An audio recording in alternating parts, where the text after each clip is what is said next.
خیبر پختونخوا میں سینٹ انتخابات بلا مقابلہ ہی ہوں گے۔ تحریک انصاف کی سیاسی کمیٹی نے پارلیمانی کمیٹی اور سیاسی کمیٹی کے پرانے ناموں کی توثیق کر دی ہے۔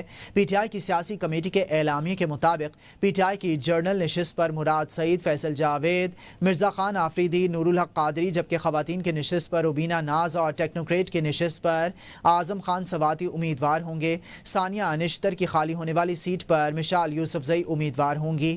سیاسی کمیٹی کے مطابق سینٹ کے ناراض امیدواروں نے کاغذات واپس لینے کا بھی فیصلہ کیا ہے۔ سینٹ الیکشن کے نتائج حکومت اور اپوزیشن کے طے شدہ فارمولے کے مطابق ہوں گے۔ پی ٹی آئی کو 6، اپوزیشن کو 5 نشستیں ملیں گی۔ پیپلز پارٹی اور جے یو ایف اے کو 2 جبکہ مسلم لیگ نون کو 1 نشست ملے گی۔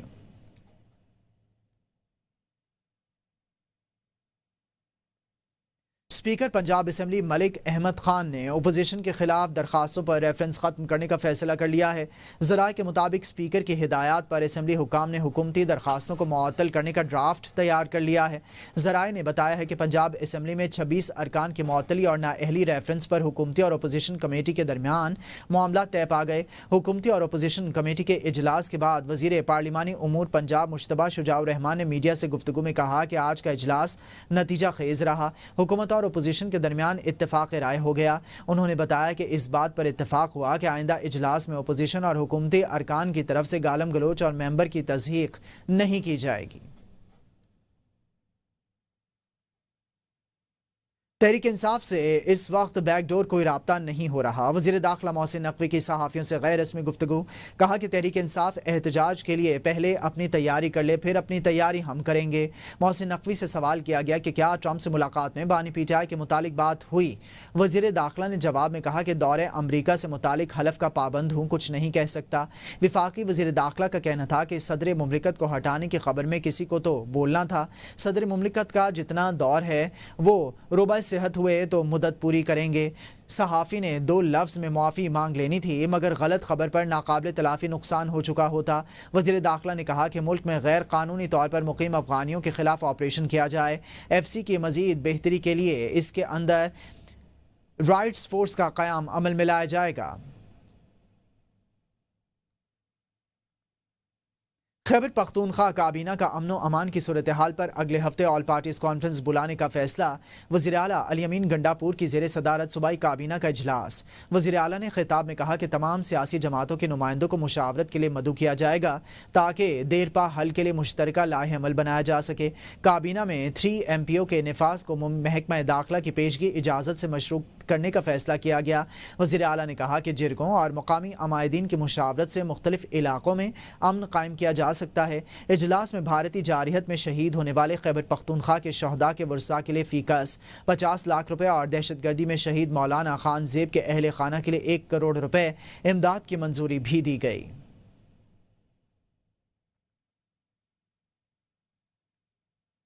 چیئرمین سینٹ سید یوسف رضا گیلانی نے کہا کہ اللہ تعالیٰ کا شکر گزار ہوں بے بنیاد کیسز سے بری ہوا۔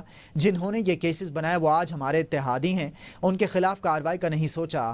میں نے کہا تھا وعدہ معاف گواہ کو بھی سزا ملنی چاہیے۔ فاروق ایچ نائک کا شکر گزار ہوں جن کی وجہ سے تمام لوگ بری ہو گئے۔ آج تمام بے گناہ لوگ بھی بری ہو گئے، کچھ لوگ تو دنیا سے رخصت ہو گئے ہیں۔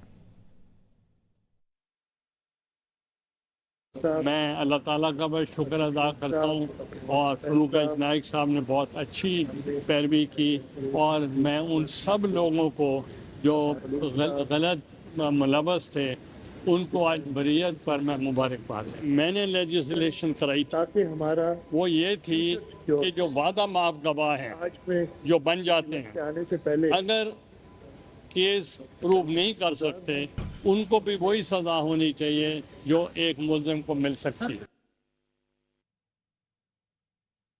آپ کو بتائیں گے کہ ابھی سید یوسف رضا گیلانی اس وقت خطاب کر رہے تھے۔ انہوں نے کہا کہ اللہ تعالیٰ کا شکر گزار ہوں بے بنیاد کیسز سے ہمیں بری کر دیا گیا۔ آگے بڑھیں گے اور آپ کو بتائیں گے وفاقی وزیر اطلاعات و نشریات عطا اللہ تارڑ نے خیبر پختونخوا حکومت پر نااہلی اور کرپشن کے سنگین الزامات عائد کرتے ہوئے کہا ہے کہ صوبے میں بد انتظامیہ اور کرپشن کا راج ہے۔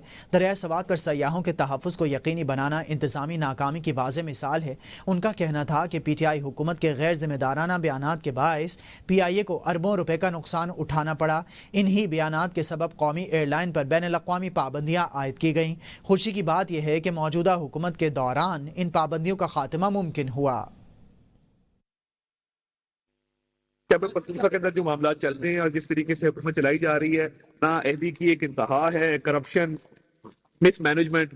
آپ جو بیچارے سوات دریائے سوات میں سیاح تھے ان کو تو بچا نہیں سکے، اور حالات یہ ہیں کہ کرپشن کے بار لگے ہیں. ایک پولیٹیکل گورنمنٹ نے ایک غیر ذمہ دارانہ اسٹیٹمنٹ دے کے پی آئی اے کا اربوں روپے کا نقصان کیا. پی آئی اے کو کروڑوں اربوں روپے کا منافع بھی ہوگا. Welcome back. آپ کو بتائیں کراچی چیمبر آف کامرس کا اعلان، آج شہر بھر میں کاروبار بند ہوگا. Karachi chamber of commerce and industries کے صدر جاوید بلوانی نے ہنگامی اجلاس کے بعد پریس کانفرنس کرتے ہوئے اعلان کیا ہے کہ آج کراچی میں مکمل شٹ ڈاؤن ہڑتال ہوگی. شہر کی تمام تجارتی ایسوسی ایشنز نے ہڑتال کی کال پر اتفاق کیا ہے.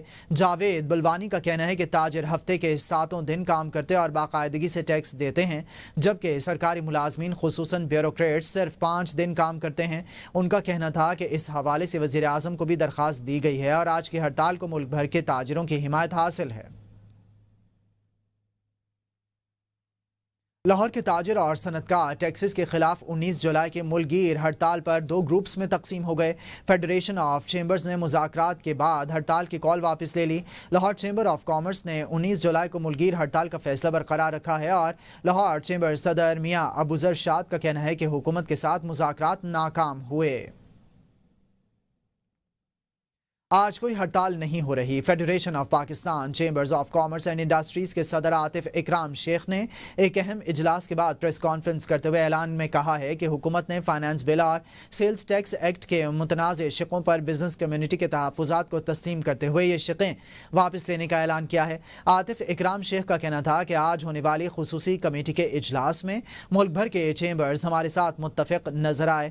انہوں نے کہا کہ فیڈریشن کا کام حکومت اور بزنس کمیونٹی کے درمیان پل کا کردار ادا کرنا ہے اور آج یہ کردار کامیابی سے ادا کیا گیا. فیڈریشن کے سینئر نائب صدر ثاقب فیاض نے کہا ہے کہ ملک بھر میں کسی جگہ ہڑتال نہیں ہو رہی کیونکہ حکومت نے ہمارے تمام تحفظات کو تسلیم کر لیا ہے. وزیر اعظم شہباز شریف نے یوم الحاق کشمیر کے موقع پر پیغام میں کہا کہ 10 لاکھ بھارتی فوج کی درندگی اور شفافیت کشمیریوں کے عزم کو توڑنے میں ناکام ہے اور آج کشمیریوں کی تیسری نسل بھی اپنے حق خود ارادیت کے حصول کے لیے اپنے آباء و اجداد کی طرح پرعزم ہے. وزیر اعظم شہباز شریف نے پیغام میں کہا کہ یوم الحاق کشمیر ہر سال 19 جولائی 1947 کو آل جموں کشمیر مسلم کانفرنس کے سری نگر کے اجلاس کی یاد میں منایا جاتا ہے. اس دن کشمیر کے غیور عوام نے ریاست جموں کشمیر کی پاکستان کے ساتھ الحاق کی قرارداد منظور کی تھی. انہوں نے کہا کہ کشمیریوں کی لازوال قربانیوں کی جو داستان 1947 میں شروع ہوئی تھی وہ آج بھی نہ صرف جاری اور ساری ہے بلکہ 10 لاکھ بھارتی فوج کی درندگی اور شفافیت کشمیریوں کے عزم کو توڑنے میں ناکام رہی ہے اور وقت گزرنے کے ساتھ ساتھ کشمیریوں کے جذبہ آزادی میں اضافہ ہوا ہے. یوم الحاق پاکستان کے موقع پر اپنے خصوصی پیغام میں وزیر اعظم نے کہا کہ پاکستان کشمیریوں کی امیدوں اور قربانیوں کو اب مرکز ہے. پاکستان کی مٹی سے محبت ہمارے ایمان کا حصہ ہے. وزیر اعظم آزاد جموں کشمیر چودھری انوار الحق نے یوم الحاق پاکستان کے موقع پر کہا کہ کشمیریوں کی پاکستان سے محبت خون کی طرح رگوں میں دوڑتی ہے اور وہ اپنی قربانیوں اور عزم کے ذریعے پاکستان کے ساتھ اپنے ناقابل شکست تعلق کو برقرار رکھے ہوئے ہیں جس کا اظہار 1947 کی قرارداد الحاق پاکستان میں ہوا تھا اور کشمیری عوام اپنے حق خود ارادیت کے ذریعے الحاق پاکستان کی منزل ضرور حاصل کریں گے.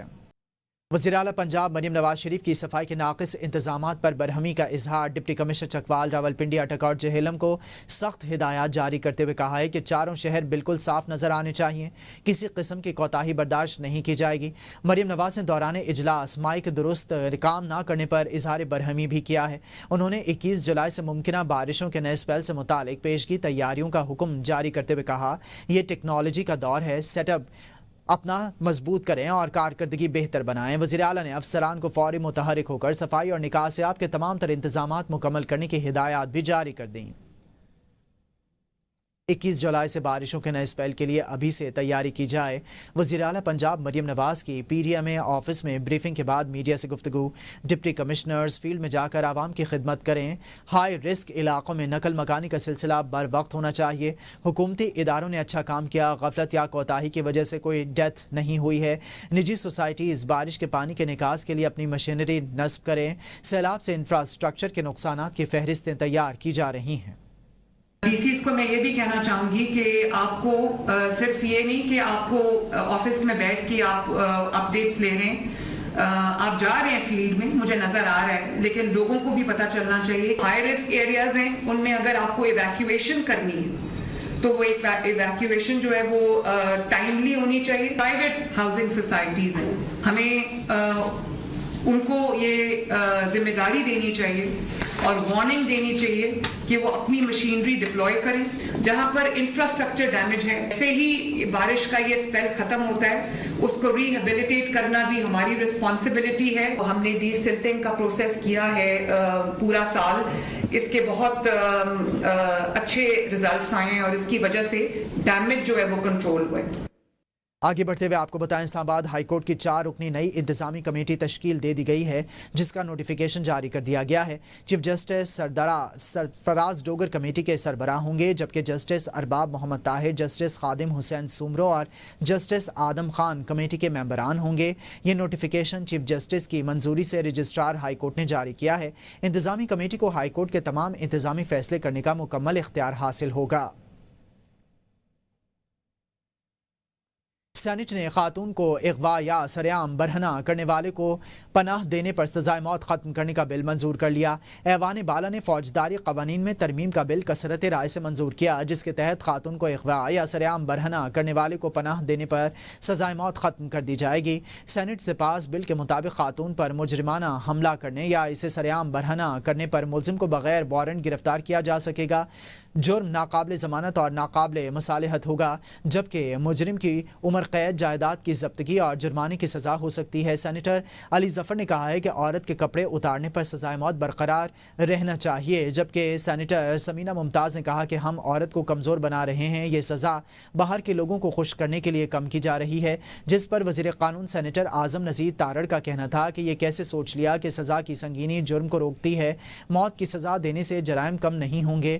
ہمارے پاس 100 جرائم میں سزائے موت ہے, لیکن جرم کی شرح بڑھ رہی ہے. یورپ میں سزائے موت نہیں اور وہاں کرائم کم ہو رہا ہے. پانی کے جھگڑوں پر مقدمہ بنا لیتے ہیں کہ عورت کے کپڑے اتارتے ہیں تاکہ اگلے کو سزا موت ہو جائے. شریعت کے مطابق 4 جرم کے علاوہ کسی جرم پر سزائے موت نہیں ہونی چاہیے. Assault or criminal force to women and stripping her of her clothes, یہ ایک بہت heinous offense ہے. اس کے لیے ڈیتھ پنشمنٹ کی گئی تھی. ہم اپوز کرتے ہیں کہ اس کو ڈیتھ ہی رہنا چاہیے, لائف نہیں ہونا چاہیے.